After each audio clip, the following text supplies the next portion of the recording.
Okay, Brenda here again. We are here on step 11. I hope that you have made it through this tedious task of finding Jazz here, her first home. We're here at Weeks in Irvine with Krista and Jeray. Krista's a paralegal and Jeray's an attorney here, and we have finally made it to the closing table. And I'm going to turn the floor over to Krista first, and she's going to tell us a little bit about who she is and what she does here at Weeks in Irvine, and then we'll turn it over to Miss Jeray, and she'll tell us a little bit about who she is and what she does here at Weeks in Irvine, and then we'll walk through a closing between Jazz and Jeray. Well, hey guys, I am Krista Farley. I've been working at Weeks in Irvine and a paralegal for over 6 years now. I specialize in manufactured homes, churches, short sales, anything that's got a little extra level of complexity. I end up running through those, and so I do greatly enjoy it. A particular thing that I love is just making things happen. There's a certain dopamine that I'm chasing for that, I guess.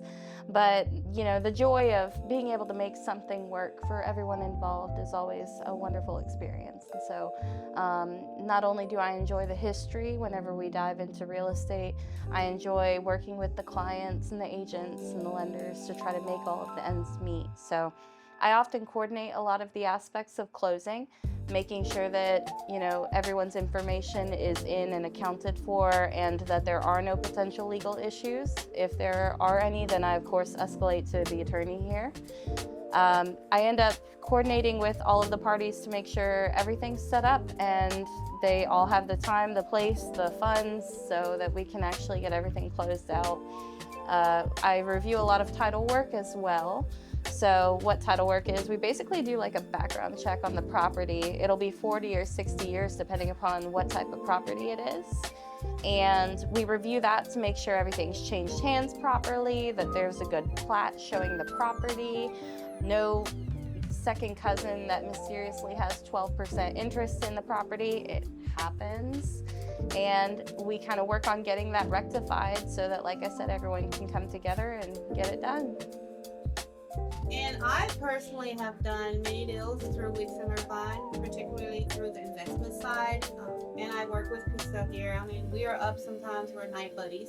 Yes. She's up off of the night and we're emailing and going back and forth. But Krista, I have a question for you about how much, you mentioned title. And you guys insure the titles? Yes, we do offer title insurance. We are a title company in addition to a closing attorney. And title insurance is basically coverage, just like you have hazard insurance on your home. Your title insurance protects your ownership or the lender's lending interests in the property. And so we make sure whenever we review the title search, if there's anything that needs to be addressed, we of course bring it up to all parties and get it rectified. If everything is good, then we're able to issue that title insurance as part of closing. And that's a one-time premium that protects you for the duration of ownership or for the life of the loan if it's a lender's policy. It helps in the event that you end up having a second cousin with 12% interest come out the woodwork and say, hey, you sold this property, I'm entitled to a portion of it, where's my money? So it helps fund for defense and rectification of those items should anything adverse come up. Okay, that's excellent. And you know, I did not know that you guys went back 40 to 50 years. I often wondered how far back did you go. Yes. But I do have another question for you.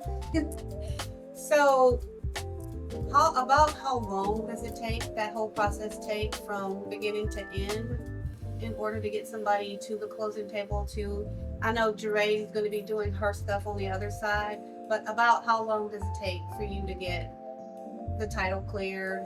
And to be transparent, there are actually several variables in that process. And so if it's just, say, a hard money lender or a cash deal of some sort, and you know, perhaps we've closed on that property previously, we may have the title search already done all the way up to 2022 when the current owner purchased it. In that case, we can update and then be able to verify everything's good and get it closed. I frequently have files due to some investors that we work with in the firm where I'll be closing files within 1 week of receipt. that either. Well, it's not like 2 or 3 weeks was the Yes. quickest you can get it done, but it's nice to know you can get it done in a week. Those are the week specials. Yes. The week special. I have one file in particular right now. They emailed at 4:30 on Friday, and they're closing 4 o'clock this Friday. So, yes. Thank you. And then on the other side, you know, depending upon the lending type that you have and certain approvals that you may need, it can be generally people will do a 30 to 45 day closing time frame on just general residential transactions as well. So anywhere in between. Okay.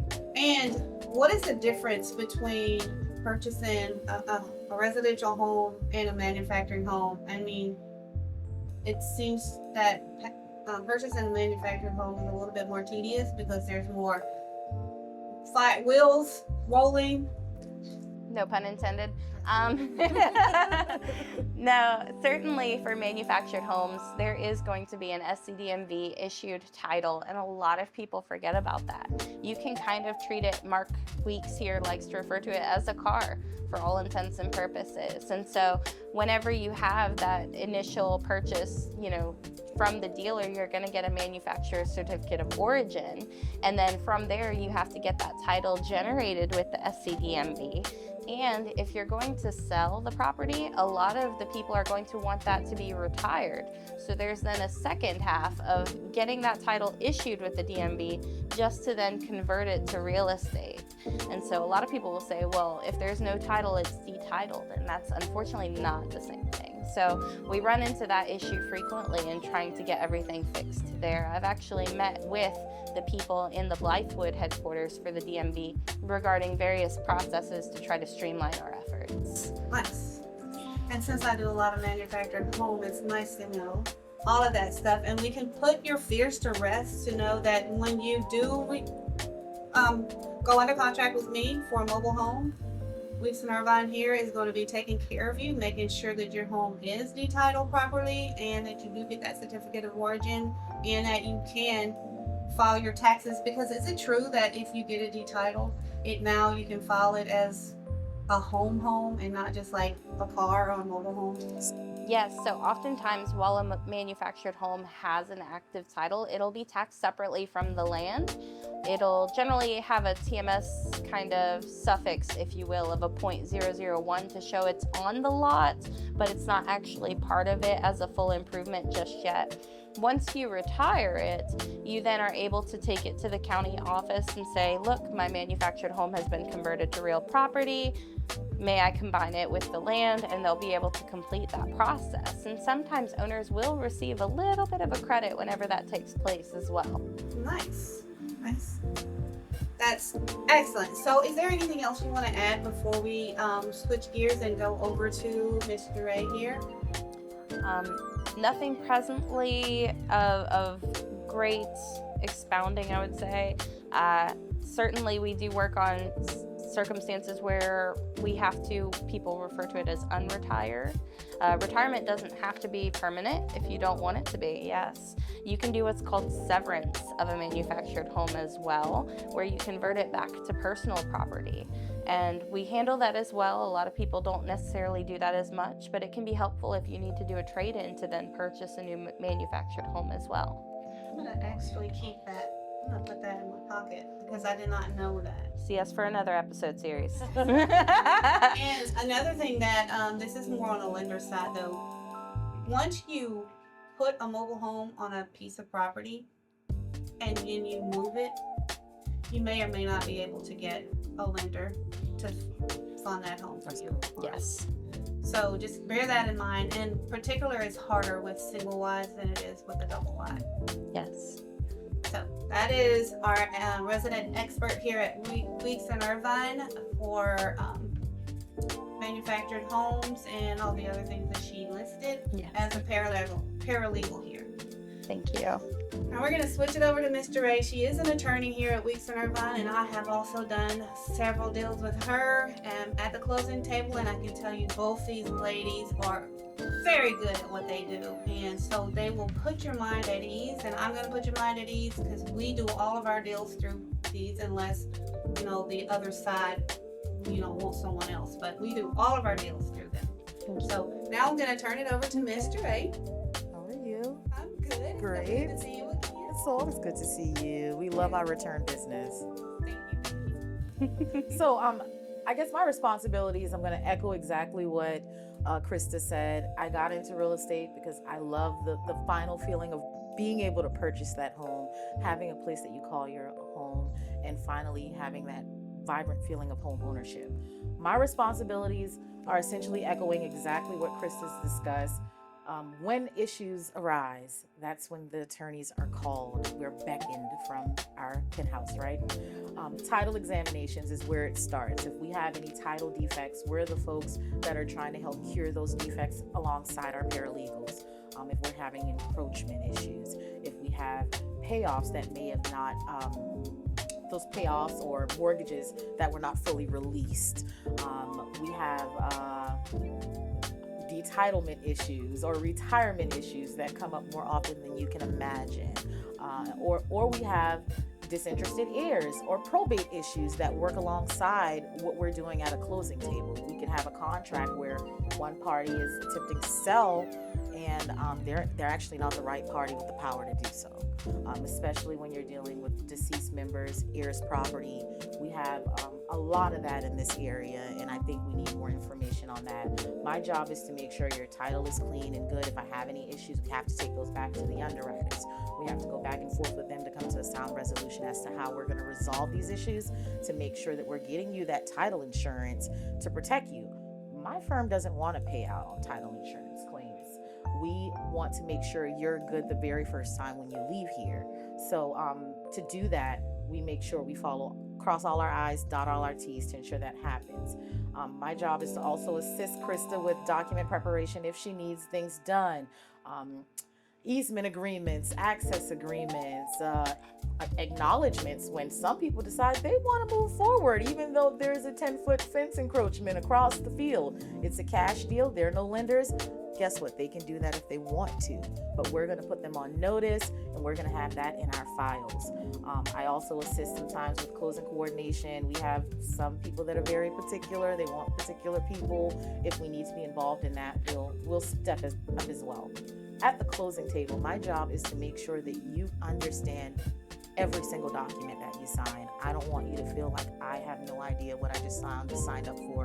This is a lifetime commitment. 30 years is a very long time to be attached to a loan, especially when we have lenders involved. You want to make sure that you understand the terms, your interest rate, how long this will take to pay off, ways that you can actually pay it off sooner, and what role the lender plays in making all of that happen. So my job is to make sure that happens. You're signing everything effectively. We're collecting all of your funds and they're being dispersed in accordance with the terms of your loan from your lender. And can I interrupt you just Sorry. a minute? I'm sorry, because you were on a roll. Yes. You were rolling it out. All of Yes. this information, you guys. If you are at home, you should be taking notes because Yes. this is priceless information that you're getting here today. But what about taxes? Taxes, that's always a big thing when it comes to our closings, because closings don't happen when tax bills come out. So we're basing most tax bills on prorations, and those are based on the current owner value of the property and how they've held title. I'll be candid, it's sometimes become an issue, especially for flippers, and something that you should be aware of. When you're selling a property at 50% to a person that intends to take it as their primary residence, our proration has to be at the most recent tax bill. But there is an acknowledgement that in the event that changes at tax time, you may be able to recover a portion of that proration funds. A lot of Putting people that in don't my know pocket. that. You forget because the tax bills don't come out until October. You sell a property in January at 6%, you're giving them that prorated portion. You're, especially March to August, if at 6%, you're giving them almost the entire tax bill at 4%. So you do have the option to do that. Most people don't.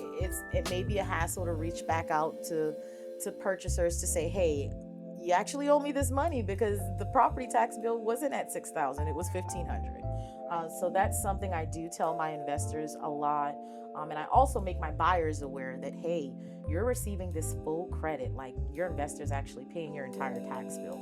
Be aware that they can come back and actually actually receive those funds. Right. Yeah. And also, you need to take the time, if you're on just the buying side, to go and make sure you file your 4% tax taxes. assessment. Yes. As a homesteader.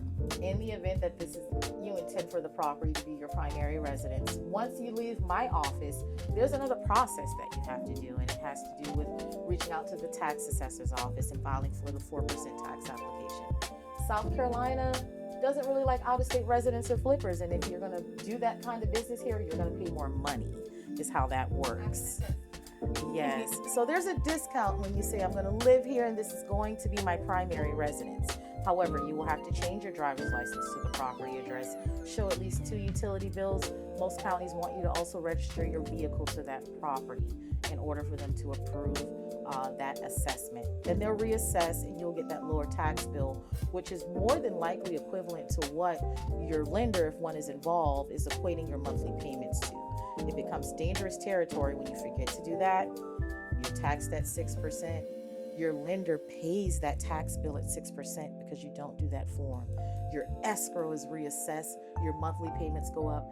Then you're calling me because you have an issue that we discussed at closing. So it's probably one of the most important things buyers need to do at closing to ensure they're keeping their loans in order and or saving thousands of dollars.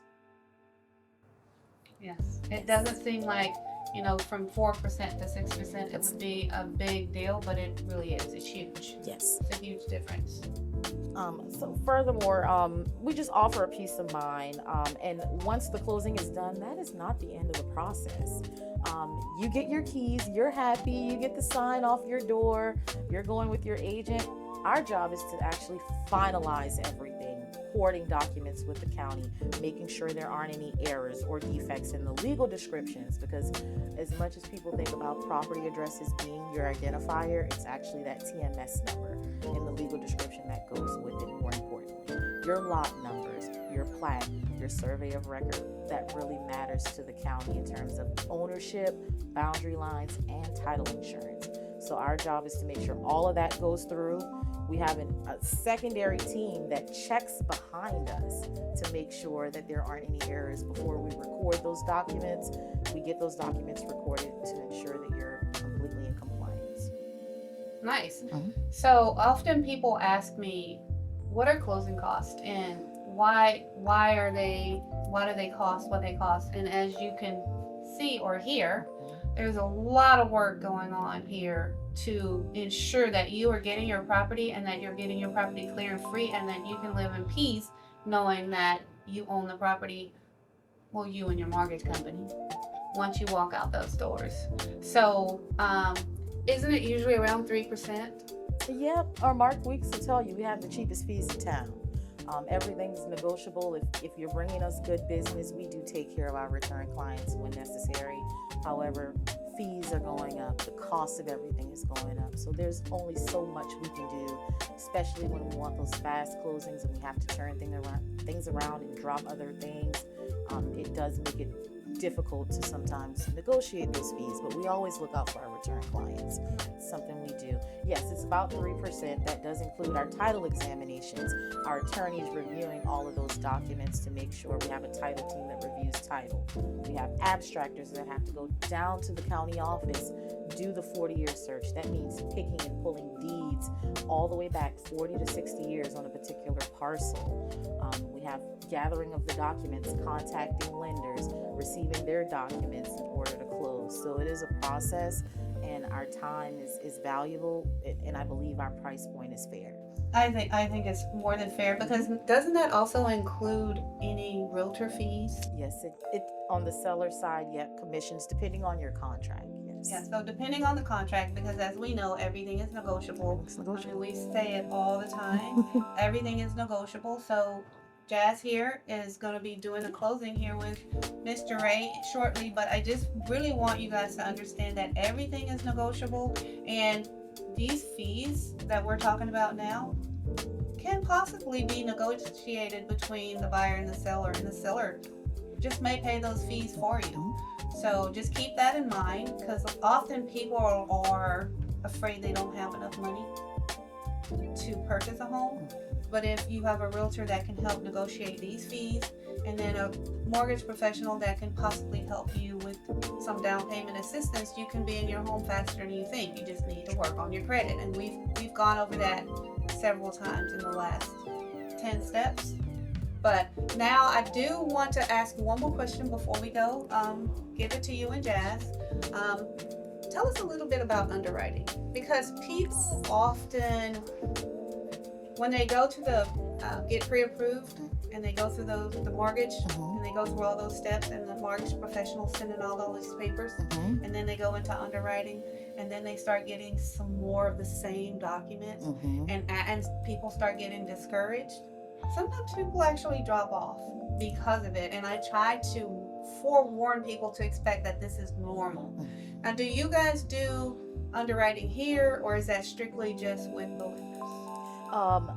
Underwriting is done through various lenders. They provide us with their requirements and we fulfill them based on their needs. Now there's a lender underwriter, then we have a title insurance underwriter. So we have two underwriters involved, and we're trying to keep everyone happy.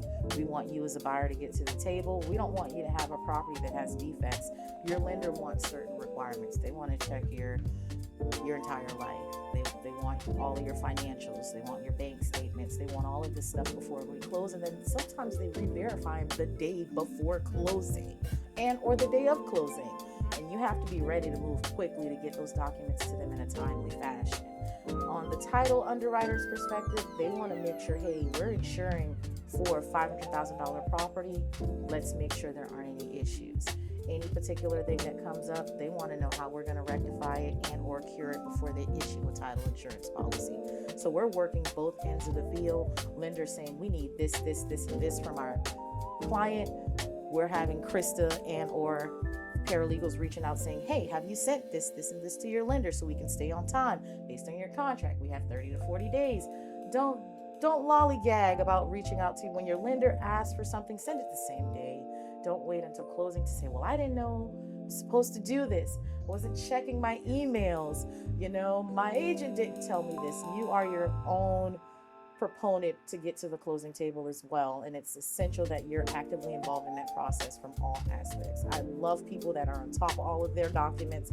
They're keeping everything in order because it makes the process seamless. Even with issues, if you're on top of everything, it makes it a more seamless process. Nice. And so, as you guys have probably figured out by now, Jazz is not really married and she's not really pregnant. She is Flare out. She just received her realtor license. Congratulations. Yes.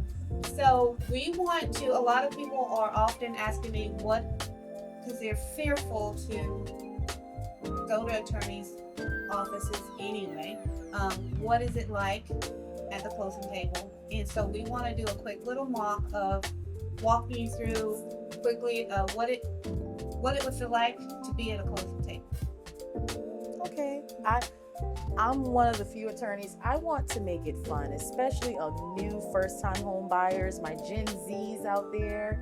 I want to make sure you completely understand what you're getting into. And I'm very proud of my younger folks, even my older folks that are first-time home buyers.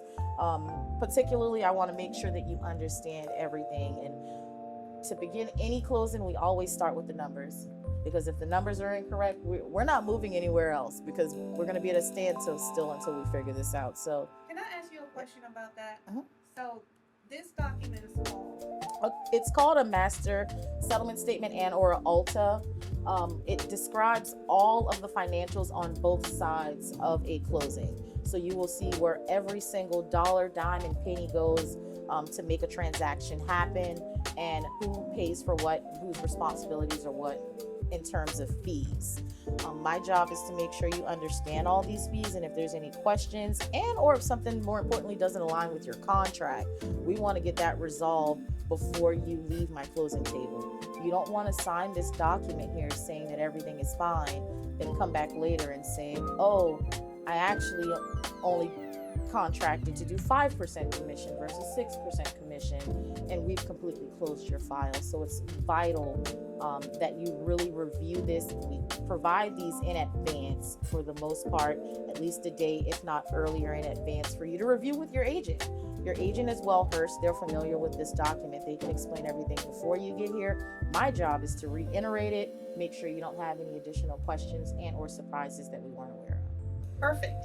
And again, we did have step 3 with our lenders, and they did disclose to you the documents that they would be giving to you 3 days prior to closing, so that you have those full 3 days.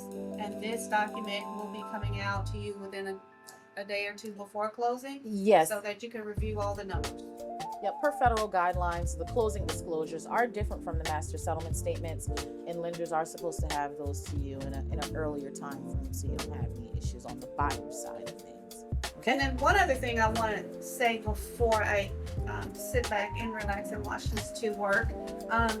It is law here in South Carolina. I don't know about all the other 50 states, but that all real estate closings must come through an attorney. So one way or another, you're going to be coming through an attorney's office if you're going to be buying and selling real estate here in South Carolina. So I just wanted to put that out there so people would understand, because a lot of times people are asking, well, can you owner finance, and can you this and that, and maybe you can owner finance. I don't know how that works because I'm not into owner financing, but if you're going to do a large transaction like this, it has to come through an attorney's office. Yep, we are not a title company state. An attorney has to oversee all transactions here and record all the documents. And it's our legislators put that in place to ensure that you're being taken care of and there aren't any defects or issues with people that don't have the capability to review these correctly. You wanted to add something? Yeah, I actually do have a situation where we were going to close on a manufactured home, and they had ended up purchasing the lot directly from their neighbor. They had the neighbor draw up the deed, and they paid him maybe $30,000. Oh yeah, the neighbor just said, hey, I've got this lot, I'll sell it to you. So they bought it just between the two parties, and whenever they went to close with us, come to find out it was tax deed property. It was not insurable. They ended up having to go through quiet title action to be able to get it cured so that they could close. So it's very important that you go through the proper channels for these, because really, as the closing attorneys, they're here for you. We are on your side of the transaction. We're here to advocate for you. So, all of these checks, they serve a purpose. I want to highlight something really quickly on tax deeds, because we get a lot of investors coming in, wanting, maybe the ones that are less savvy, wanting to turn around and flip those properties really quickly. Unfortunately, that is not the case in those circumstances. You go to the tax sale, you purchase, you got a great deal on it. That tax deed is not insurable. My title insurance underwriter will not like it. He's going to want to see that at least 10 years before he'll give some grace and maybe insure over it. But other than that, they're going to want a quiet title action, which is an action to essentially declare that you are the rightful owner and the county did everything correctly with that said tax sale, providing notice to all parties. And there aren't any folks that are going to come out and say, hey, this is my mother's property. She's deceased. That's why we didn't pay the taxes. But no one ever mailed me notice, because then that person has an argument that they're now entitled to potentially reclaim that property. So tax deeds are iffy. They're workable. They do take a little bit more time. Those are not properties or closings that will happen in a week. Okay. Seeing that out there. Yes. Absolutely. Yes. Okay, so we're gonna go through this mock closing. Usually, there's a stack of papers about this thick, but they're very well organized, and the attorneys know exactly what to tell you and how to explain things to you as they're pushing you through these papers. Forms, sheets. Yes. Most forms are standard. Yeah. Most lenders kind of have the same form, so I can kind of spiel off really quickly all the important documents. After you run through all the numbers on both sides, you make sure everything is good. It depends on my paralegal. Some like to put the CL100, and I think you guys already had a discussion about the termite inspections, and this is where your inspector came out and said, hey, yes, your property looks good, or oh no, they have some termite issues or some water damage. This document is actually very important to your purchase. If you have any issues, you want to get them rectified, because once you sign all these documents and we close, if there isn't anything in your contract, it becomes your problem. So it's very important that you take those inspections seriously. You follow up when you have an inspector that does say there are issues, and don't just waive it. You know, a lot of people just want to get to the closing, and they're happy to be closing, and you know, they'll waive their CL 100 knowing that, you know, there's a soft spot by the toilet in the upstairs bathroom, and you're happy to get your home, and you're like, oh, it won't be a problem, we'll fix that. Now you have a $3,000 plumbing bill that you're responsible for, not the seller who that could have potentially been negotiated. After the CL 100, I usually allow my folks to review the deed that is already, in most cases, signed by the seller. I want to make sure your names are correct, because that becomes an issue. Someone's name is misspelled. Now we have to do corrective deeds, and we have to fix things that should have been checked from the beginning. I always confirm that your deed looks good. Where do you want all notices from the tax office to come? And we're checking that legal. I like to quiz some of my buyers, especially on the new builds and the homes that are nice, pretty lots. You know, most people will know their lot number. So I'm like, do you remember your lot number? Or have you seen your lot number? Have you looked at the survey? Some know it, some don't. But I'm going to tell you at closing what your lot number is, about how many acres you have, what town you're in, what county you're in. And once again, confirm where you want all notices from the tax office to come before you sign off on my affidavit to report it. Once that deed is reviewed, then we get to the heavy documents. Your lender docs, which does include your note and your mortgage. Those are probably the two most important documents that you'll have to sign in a lender closing. Your note allows your lender to then have an interest in your property based on that loan amount. It provides your loan amount, your interest rate, shows whatever your monthly interest and principal will be, gives you mailing instructions for your lender. You do have terms. Most of the time you have until the 15th of each month to make your payments before there is some type of late fee attached.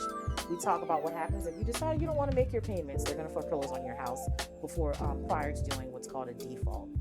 Very important. I like to say your obligation is to pay the note, pay it in full, pay it on time. Mark Weeks says you pay, you stay, you don't, you won't. Sign my bottom page. Do you want the house? But it's just as simple as that. You don't pay, there are repercussions, and the lender has an interest. They can, in fact, take your house. And then we move on to the mortgage. The mortgage is the recordable document, and it actually provides the lender with the interest in your property. It gets recorded. It acknowledges the lender's interest. You can't transfer any of that interest without informing them. You have to preserve, protect, and maintain the property. I like to quiz my Gen Zs.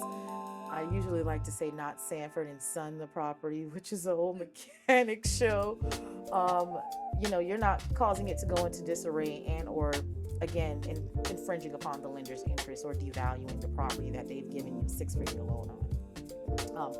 Also, it also discusses various terms of maintaining property insurance. You're responsible for all the taxes, assessments, and charges on the property, even though your lender is sometimes escrowing those things on your behalf.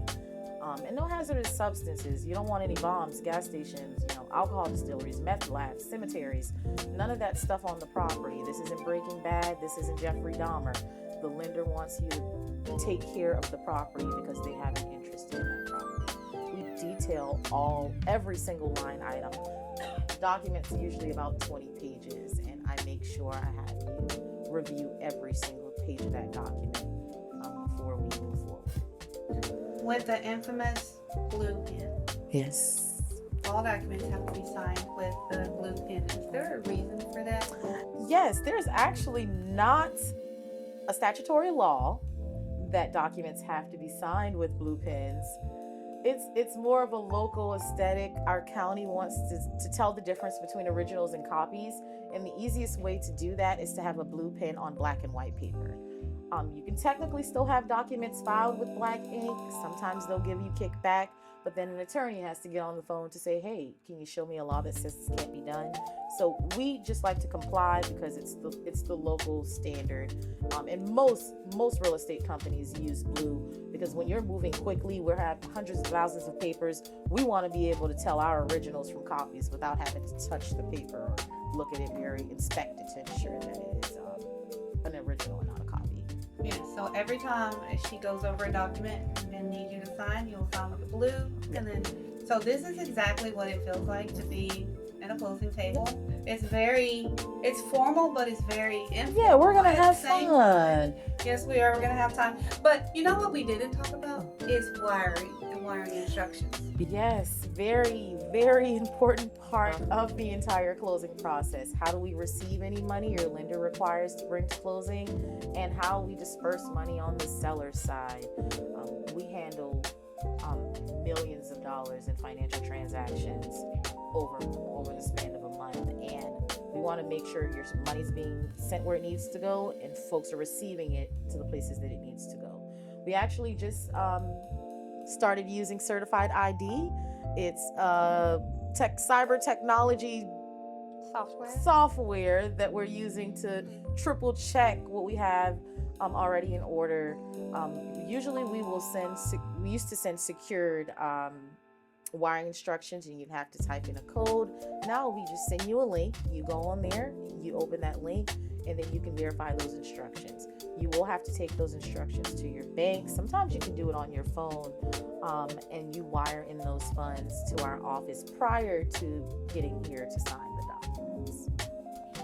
So when you get here, you don't have to worry about bringing cash or even a check. I mean, that is still possible. Anything, a personal check up to $500, a certified check up to $5,000. Anything over $5,000 has to be wired to our bank account for security. Please don't bring a briefcase of cash. Please. About cash and the implications of having cash versus, because you have to have that paper trail anyway. Yes. Where's that cash? Daddy Warbucks is giving you $50,000 to buy your house. Your lender needs to know that before, at the very beginning of the loan process. Yes. So, do you have any questions? I think you guys covered everything. Yeah. Yep. So you sign on the dotted line at the bottom of every page here, and that's exactly how the closings work. Your hands will fall off, then you'll finally get your key. Exercising your fingers. Yes. Before closing. It'll all be worth it, and it takes about 45 minutes to an hour depending on how many questions you have, and as long as we don't have any hiccups. Nice. Well, both you ladies are very informative, and I really enjoyed it. Yes. Thank you. Do you feel like you have a better understanding Yeah. of what it would feel like to be at a closing? It's not intimidating at all, and it is something that you should be looking forward to, because that means you finally made it through step 11, which is technically the end of my 12-step process. Step number 12 is actually, we're just going to be talking about investing once you own your own home, if you decide to go that route.